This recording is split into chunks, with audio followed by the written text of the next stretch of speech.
और सीधे रुक करते उत्तराखंड का, जहां किसान मेले में सीएम योगी क्या कह रहे हैं, सुनते हैं।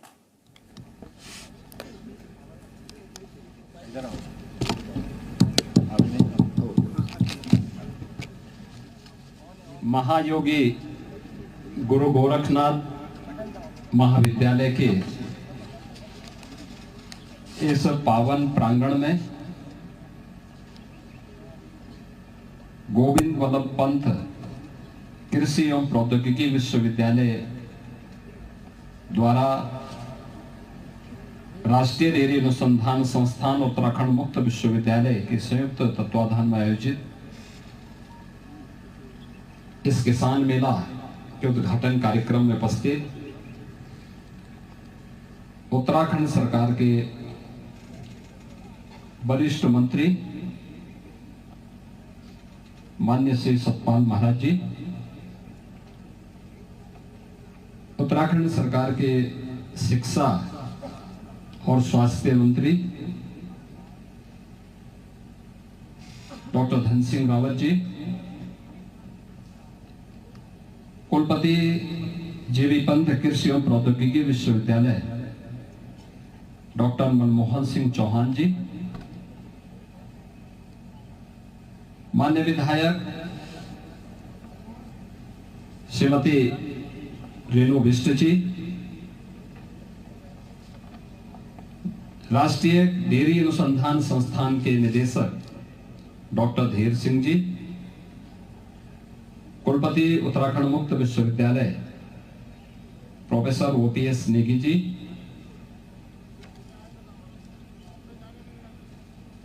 आज के इस कार्यक्रम में उपस्थित सचिव general Vipin Rawat memorial foundation Shri Manjeet Singh Negi ji, प्राचार्य महायोगी गुरु गोरखनाथ महाविद्यालय डॉक्टर योगेश कुमार शर्मा जी, महाविद्यालय के सभी आचार्यगण, जेबी पंत कृषि और प्रौद्योगिकी विश्वविद्यालय, राष्ट्रीय डेयरी अनुसंधान संस्थान और उत्तराखंड मुक्त विश्वविद्यालय के सभी अन्य पदाधिकारी और सदस्यगण और यमकेश्वर क्षेत्र से जुड़े हुए सभी उपस्थित बहनों और भाइयों, आज मुझे यहां पर लगभग 3.25 वर्ष बाद फिर से इस धरा को नमन करने का अवसर प्राप्त हुआ है। मैं इस पावन धरा को कोटि कोटि नमन करते हुए आप सबका मैं हृदय से अभिनंदन करता हूं। मैं धन्यवाद देता हूं सबसे पहले श्री सतपाल महाराज जी को, डॉक्टर धन सिंह रावत जी को, जिनके कारण मुझे फिर से यहाँ पे आज मौका मिला है आने का। और मुझे बहुत अच्छा लगा कि उत्तराखंड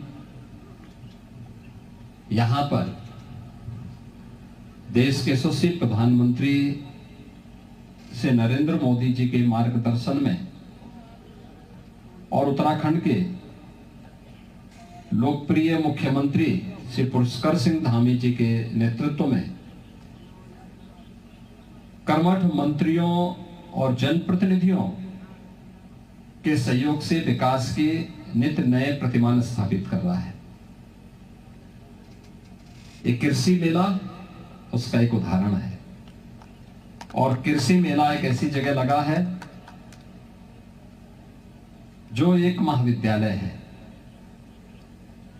महाविद्यालय से मेरा लगाव इसलिए भी क्योंकि मेरे पूज्य गुरुदेव महंत वैद्यनाथ जी महाराज ने और मेरे पूज्य पिता श्री आनंद सिंह बिष्ट जी ने इस महाविद्यालय के निर्माण के लिए अपना पूरा जीवन और योगदान दिया था। और आज उत्तराखंड सरकार के सहयोग से महाविद्यालय विकास की एक नई प्रतिमान स्थापित करते हुए आगे बढ़ रहा है।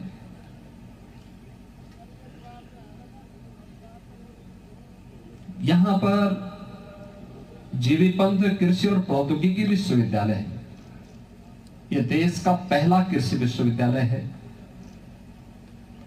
1960 में उत्तर प्रदेश के पहले मुख्यमंत्री और देश के जो बाद में गृह मंत्री बने थे, ऐसे श्री गोविंद वल्लभ पंत जी के नाम पर इस विश्वविद्यालय का नामकरण हुआ। विश्वविद्यालय ने देश के अंदर हरित क्रांति के क्षेत्र में बहुत बड़ा योगदान दिया। देश के अंदर खाद्यान्न सुरक्षा के लक्ष्य को प्राप्त करने की दिशा में आज जो कदम हम बढ़ा पा रहे हैं, वह इस विश्वविद्यालय ने 1960 के दशक में प्रारंभ किया था। और आज आप देख रहे होंगे, इस देश की आबादी जब आज से 1/3 थी, तब देश के अंदर खाद्यान्न संकट था। आज देश के अंदर 140 करोड़ की आबादी है और उसमें से 80 करोड़ लोगों को पिछले 5 वर्ष से प्रधानमंत्री मोदी जी फ्री में राशन की सुविधा का लाभ भी प्रदान करा रहे हैं। खाद्यान्न सुरक्षा का इससे बड़ा और कोई गारंटी दुनिया के अंदर कहीं नहीं मिल सकती जो भारत दे रहा है। विश्वविद्यालय के स्तर पर क्या क्या प्रयास हुए हैं, या फिर राष्ट्रीय डेयरी अनुसंधान संस्थान के स्तर पर या मुक्त विश्वविद्यालय के द्वारा क्या कुछ नया किया जा रहा है, इस मेले के माध्यम से सब कुछ डिस्प्ले यहां पर हो गया है। और मैं आप सबसे अनुरोध करूंगा कि एक बार देखना चाहिए। उत्तराखंड ने विकास किया है, लेकिन अपनी मूल परंपरा से हट करके केवल भौतिक विकास हमें अस्थायी संतुष्टि नहीं दे सकती। खेत यहां के बंजर होते जा रहे हैं, क्या हम उसको बागवानी में बदल सकते हैं? सब्जी उत्पादन के साथ या पॉली हाउस की उस परंपरा के साथ जिसमें विश्वविद्यालय, कृषि विज्ञान केंद्र ये सभी कार्य कर रहे हैं, क्या उधर हम आगे बढ़ सकते हैं? डेयरी सेक्टर में बहुत संभावनाएं हैं। आपके लिए पूरा का पूरा मैदान पड़ा हुआ है, जहां पर आप यहां से दूध, सब्जी, फल यहां से सप्लाई कर सकते हैं। नौकरी और रोजगार के लिए बाहर नहीं जाना होगा, लेकिन उत्तराखंड के अंदर ही अपनी पुश्तैनी जमीन को एफपीओज गठित करके बहुत अच्छा कार्य हो सकता है। और मुझे लगता है वो आपको आत्मनिर्भर भी बनाएगा, उत्तराखंड को खुशहाल भी करेगा, और राष्ट्रीय सुरक्षा के लिए उत्तराखंड का जो योगदान है, उस योगदान को और मजबूती के साथ आगे बढ़ाने में मदद भी कर देगा। प्लान एक चुनौती है हम सबके सामने, और ये केवल मातृभूमि से ही कटने की चुनौती नहीं है, ये राष्ट्रीय सुरक्षा के लिए भी एक चुनौती है। विकास के कार्यक्रमों के साथ साथ हमें इस चुनौती को भी स्वीकार करते हुए अपनी जड़ों को जोड़ना पड़ेगा। और मुझे प्रसन्नता है, मैं धन्यवाद दूंगा वरिष्ठ मंत्री माननीय श्री सतपाल महाराज जी को। कनेक्टिविटी के लिए भी और सिंचाई के लिए भी बेहतर प्रबंधन उनके माध्यम से प्रारंभ हुआ। हर घर नल की योजना के माध्यम से पेयजल की योजना भी गांव-गांव पहुंच रही है। शिक्षा में नए नए केंद्र खुल रहे हैं। डॉक्टर धन सिंह रावत जी के नेतृत्व में यहां पर महाविद्यालय में विज्ञान संकाय जुलाई से प्रारंभ होगा। स्टेडियम के निर्माण का कार्य यहां प्रारंभ हो चुका है। अन्य कार्यों के लिए हम लोगों के स्तर पर भी जो योगदान होगा, हम लोग भी उसमें योगदान देंगे। समस्या साधन की नहीं है, समस्या है उस साधन का बेहतर उपयोग करते हुए एक एक छात्र आत्मनिर्भरता के लक्ष्य को, जिसके लिए प्रधानमंत्री मोदी जी कहते हैं वोकल फॉर लोकल, स्थानीय स्तर पर अपनी जड़ों को मजबूत करते हुए ही हम आत्मनिर्भर हो सकते हैं। और आत्मनिर्भर जो होगा वही विकास भी करेगा, वही विकसित भी होगा। विकसित भारत के लक्ष्य को प्राप्त करना है तो उसकी पहली शर्त आत्मनिर्भरता है। आत्मनिर्भरता के उस लक्ष्य को प्राप्त करने की दिशा में हमें बेहतर प्रयास करना होगा। मैं धन्यवाद दूंगा श्री मंजीत सिंह नेगी जी को,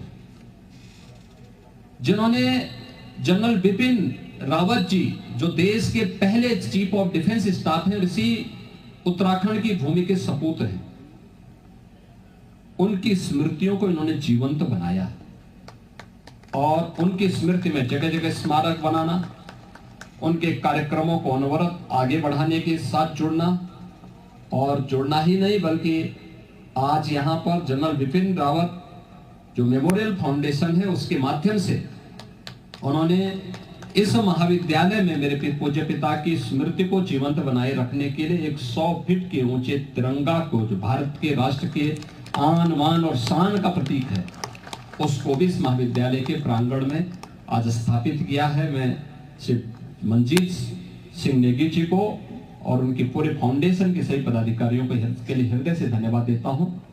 महाविद्यालय विकास के लिए नए प्रतिमान स्थापित करे, नई नई गतिविधियों और यहाँ की जो वार्षिक प्रगति रिपोर्ट है इसके बारे में यहाँ के प्राचार्य जी ने बहुत विस्तार से यहाँ पर कहा है। कृषि और प्रौद्योगिकी विश्वविद्यालय कैसे कार्य कर रहा है इसके बारे में श्री डॉक्टर मनमोहन सिंह चौहान जी ने, माननीय कुलपति जी ने, राष्ट्रीय डेयरी कृषि अनुसंधान संस्थान कैसे कार्य कर रहा है इसके बारे में, और मुक्त विश्वविद्यालय की गतिविधियां किस ढंग से आगे बढ़ रही है इसके बारे में विस्तार से वहां के माननीय कुलपतियों ने भी अपनी बात को रखा है। आज यहाँ पर देखेंगे आप, बकरी पालन का काम भी हो सकता है, कुक्कुट पालन का काम भी यहाँ पे कैसे हो सकता है, इसका एक उदाहरण। और कुछ किसानों को बीज के किट भी और कुछ को बकरी भी यहाँ उपलब्ध होने वाली है। ये बकरी 3 लीटर तक दूध देती है।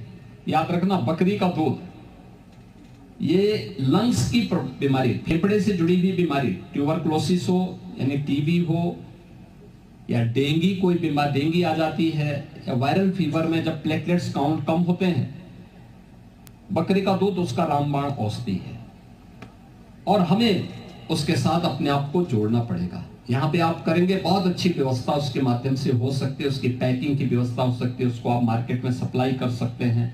हाँ, बकरी के दूध में थोड़ा महक आती है, लेकिन वह बीमारी का उपचार बहुत अच्छे ढंग से करता है।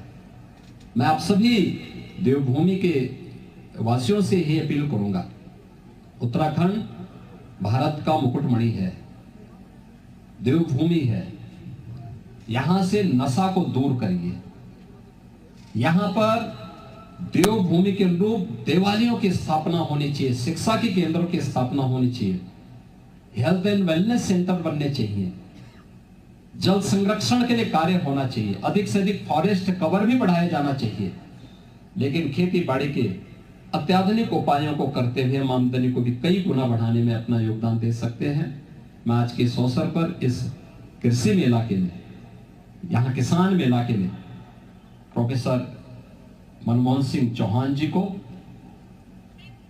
यहाँ पर डॉक्टर धीर सिंह जी को, प्रोफेसर ओपी सिंह नेगी जी को, शिक्षा मंत्री जी को, माननीय श्री सतपाल महाराज जी को और महाविद्यालय के प्राचार्य और उनकी पूरी टीम को हृदय से धन्यवाद देता हूं। और मुझे पूरा विश्वास है कि आप सभी यहाँ पर जो भी चीजें इस प्रदर्शनी में लगाई गई हैं इसका लाभ लेंगे। आप सबके प्रति मेरी मंगलमय शुभकामनाएं हैं। धन्यवाद। जय हिंद।